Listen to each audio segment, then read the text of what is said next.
कांग्रेस की पहले से नेत्री रही है ज्योति मेधा, वो यहाँ यात्रा में साथ में थे। उन्होंने एक बात कही थी कि मैं पहले गलत पार्टी में थी, अब मैं सही पार्टी में आई हूँ। तो क्या फिर नाथूराम जी, उनका पूरा परिवार पहले गलत पार्टी में रही? देखिए, मैं इनकी ये जो बातें हैं कि मैं गलत में रही सही, मैं तो मानता हूँ राजनीति में ही गलत है।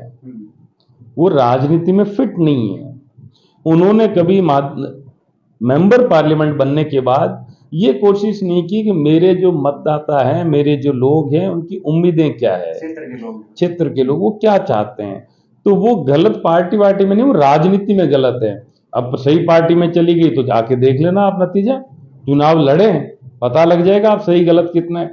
आप पहले स्वयं ठीक करें, उसके बाद आप देखेंगे कि पार्टी आपको कितना सहारा देती है।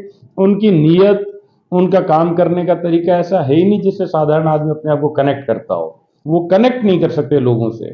हनुमान जी से इस पे हमने बात की थी तो उन्होंने कहा कि रूप जी ने और हमने ही तो मिलकर के इनको यहाँ लाए थे।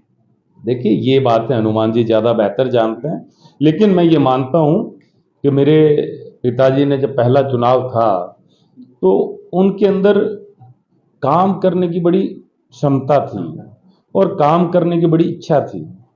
तो उन्होंने ये टारगेट दे दिया था हम लोगों को, जो हम कार्यकर्ता थे, कि पूरे के पूरे नागौर में कांग्रेस सबसे ज्यादा डीडवाना से जीतनी चाहिए। और नतीजा भी आया।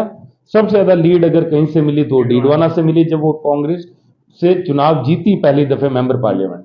लेकिन उसके बाद जो मेंबर पार्लियामेंट बनने के बाद उन्होंने सबसे ज्यादा अगर कहीं किसी क्षेत्र को पीछे धकेलने का काम किया तो वो डीडवाना का किया। तो वो तो राजनीति में मैं ये बोलता हूँ कि अनफिट है, she is not fit for politics. तो उनको ये बोल देना कि मैं गलत पार्टी में थी, आप उस पार्टी में थे तब मेंबर पार्लियामेंट बन गए, अब किसी दूसरी पार्टी से मेंबर पार्लियामेंट बन जाए तो हमें बता दीजिएगा, यहीं पे बैठे हैं। उनका कोई खास असर दिखेगा कांग्रेस से? मतलब ही नहीं है, ना तो कांग्रेस को घाटा ना बीजेपी को नफा, कुछ भी नहीं है।